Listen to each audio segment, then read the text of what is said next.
Will there ever be closure in the JonBenét Ramsey case? JonBenét was born on August 6th of 1990 in Atlanta, Georgia. JonBenét was the youngest child of both John and Patsy Ramsey. She did have an older brother, Burke, and then John did have three other children that he had in a previous relationship. John was a pretty successful executive, and he was one of the higher-ups in the company that he worked in. Him and his family decided to move to Boulder, Colorado when the kids were very young. Patsy would involve JonBenét in the pageant scene. Apparently, she was pretty successful at it. Now, I have my own opinions about children's pageants, but we'll leave that for a different video. I'm going to take you back all the way to 1996, the day after Christmas. So December 26, 1996, Patsy woke up pretty early in the morning. It was then that she found a really long ransom note saying that they had JonBenét, that they needed $118,000 as a ransom. In this ransom note, it was also stated that they were not to call the police, but John immediately called the police. They started investigating. This investigation was completely destroyed from the very beginning. People were inside the scene, and it gets even worse, and I'm sure everyone knows the story already, but for those of you who don't, this crime scene was absolutely butchered, with people coming in and out, evidence being not tampered with, but affected.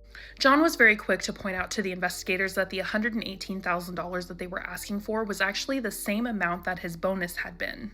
On top of that, $118,000 is a very specific amount of money that they're asking for, and also it appeared that the ransom note had been written inside the house. Considering that the $118,000 was exactly what John had received, they started thinking that maybe somebody who knew the amount that he had gotten might have been involved in this crime. As the day wore on, John says that he started getting antsy, so the investigators told him that he could go and search the house again if that's what he wanted to do. John went into the basement. That's when he found JonBenét's body. She was in the basement of their home. She wasn't hidden, but she definitely wasn't like just out in the open.